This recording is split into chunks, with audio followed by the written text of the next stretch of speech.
भारत के सच्चे इतिहास को समझने से पता चलता है कि सिंधु घाटी सभ्यता से पहले भारत के प्रमाणिक इतिहास का अभी तक कोई पता नहीं चला है और सिंधु घाटी सभ्यता मात्र 5000 वर्ष पुरानी है। यानी कि भारत का प्रमाणिक इतिहास मात्र 5000 वर्ष का है। इन 5000 वर्ष के इतिहास में सिंधु घाटी सभ्यता सबसे प्राचीन सभ्यता है। इसकी खुदाई से पता चला है कि उस वक्त भारत के लोग न तो किसी देवी देवता की पूजा करते थे और न किसी रामकृष्ण को जानते थे। सच्चाई यह है कि उस वक्त तक कोई भी धर्म या मजहब का उदय भी नहीं हुआ था। सच्चाई यह है कि 5000 वर्ष पहले तक भारत में कोई भी धर्म नहीं था।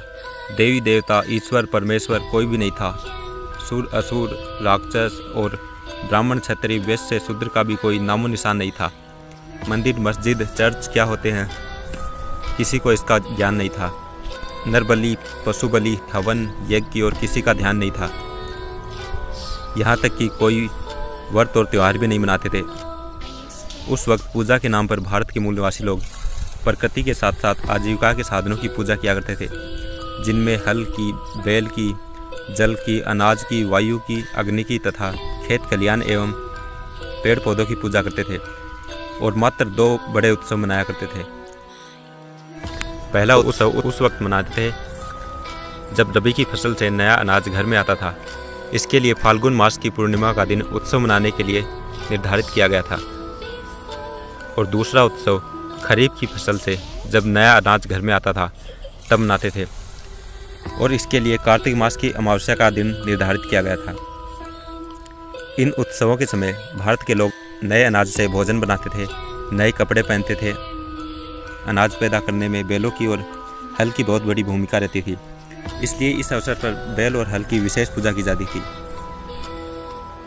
यहाँ तक कि बैल के सिंग भी लाल रंग से रंगे जाते थे। अब विचार करने वाली बात यह है कि जब भारत के मूल निवासी केवल प्रकृति के पुजारी हुआ करते थे तो फिर उनके जीवन में देवी देवता और ईश्वर परमेश्वर कब और कैसे आ गए। जैसे कि आप पहले से ही जानते हैं कि विदेशी आर्य लोगों का भारत में प्रवेश हुआ, उसके बाद ही यह सब झमेला खड़ा हुआ है। कुछ वर्षों तक तो इन विदेशी आर्यों ने व्यापार करने का नाटक किया, लेकिन धीरे धीरे भारत के मूल निवासी राजाओं से युद्ध लड़कर उन्हें गुलाम बनाना शुरू कर दिया और यह सिलसिला सैकड़ों वर्षों तक लगातार चलता रहा। बाद में भारत के मूल निवासी राजाओं और विदेशी आर्यों के इसी युद्ध को देवताओं और राक्षसों की लड़ाई कहकर प्रचारित किया गया, बल्कि धर्म ग्रंथों में लिखा गया। और यहाँ से ही भारत में जातियों की शुरुआत हुई, क्योंकि 85 से 90% भारत के मूल निवासियों को अनेकों टुकड़ों में बिना बांटे विदेशी आर्यों द्वारा उन पर राज करना बहुत मुश्किल काम था। मूल निवासियों को 6743 जातियों में बांटने के बाद विदेशी आर्यों के सेनापति बने ईश्वर और ईश्वर के अवतार। ये सभी आर्य लोग 33 करोड़ देवी और देवता तथा भारत के मूल निवासी जो कि देश के राजा और रक्षक हुआ करते थे, उन्हें घोषित किया गया राक्षस, दैत्य, असुर, शूद्र, अतिशूद्र।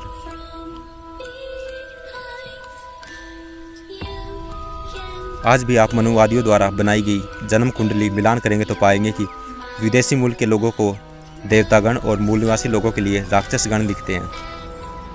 मूल निवासियों को गुलाम बनाने के बाद इन्हें सजा देने एवं प्रताड़ित करने के मकसद से 8 प्रकार से कमज़ोर करने के नियम बनाए गए।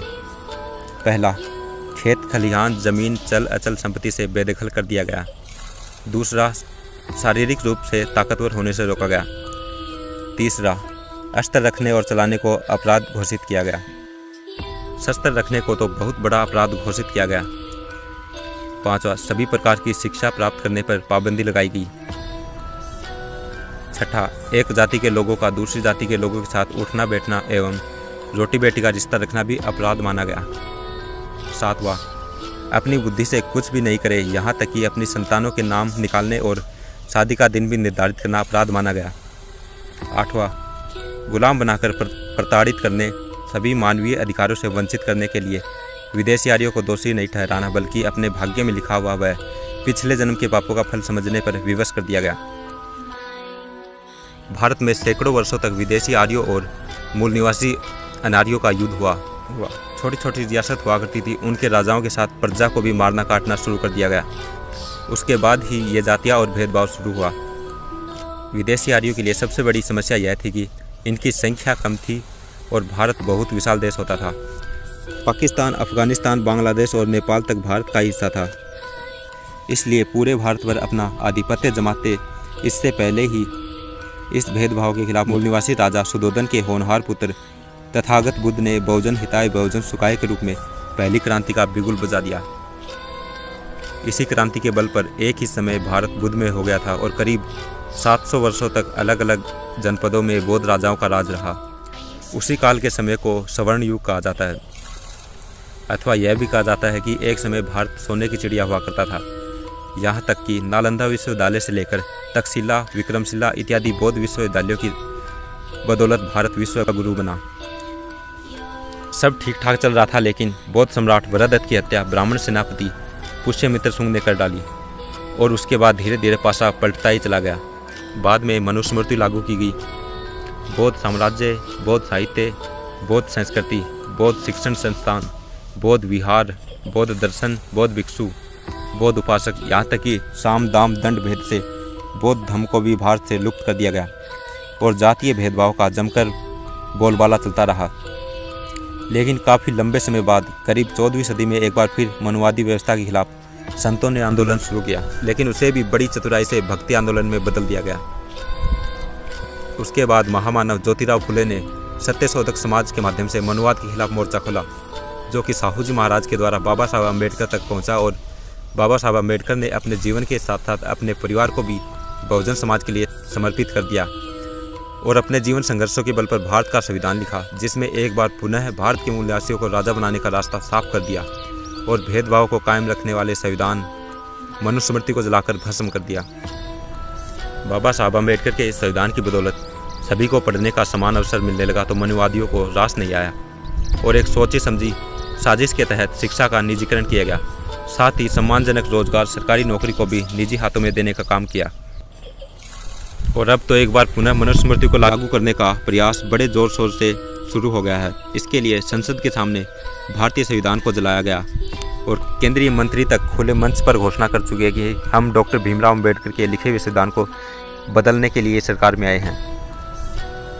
बाबा साहब अम्बेडकर ने 22 प्रतिज्ञाओं पर चलने का संकेत दिया था, लेकिन उनके अनुयायियों को 22 प्रतिज्ञाएं पता नहीं क्यों रास नहीं आ रही हैं और आज भी उन्हें विदेशी आर्यों के जाल से बाहर आने को तैयार नहीं है, बल्कि उन्हीं के त्यौहार मनाकर एक दूसरे को शुभकामनाएं देते दिखाई दे रहे हैं। विदेशी आर्य चाहते हैं कि शोषित समाज के लोग पढ़े नहीं और आगे नहीं बढ़ें, अपने महापुरुषों की विचारधारा को नहीं समझें, सरकारी नौकरी न करें बल्कि बेरोजगार बने फिरें या कारखानों में बेमौत मरें, जमकर शराब पिए, जुआ खेले और भिखारी की बातें डोलें, अपने बीवी बच्चों को पीटे, पड़ोसियों को अदालत में घसीटे, अपने खून पसीने से जो कुछ भी कमाए वे फिजूल खर्ची में जमकर उड़ाएं। विदेशी आर्य चाहते हैं कि बहुजन समाज राजनीति से दूर रहे या टिकट पाने के लिए मजबूर रहे। टिकट मिलने पर वे कभी भी अपना मुंह न खोले और समाज पर चाहे कैसे भी अत्याचार हो फिर भी एक शब्द तक न बोले।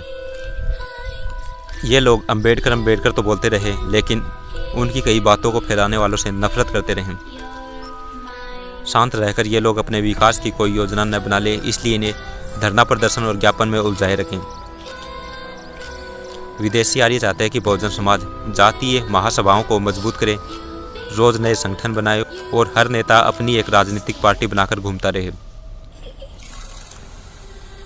विदेशी आर्य चाहते हैं कि जो आगे बढ़ने का प्रयास करे उन पर झूठे मुकदमे दर्ज करे, जिससे वे अदालतों के चक्कर लगाते फिरें। मामला गंभीर है, लेकिन अब आपको निर्णय लेना होगा कि जैसे आए थे वैसे ही मरना है या फिर शोषित वंचित बहुजन मूल निवासी समाज के जीवन की सच्ची कहानी को समझकर बाबा साहब अम्बेडकर के मिशन के लिए कुछ करना है।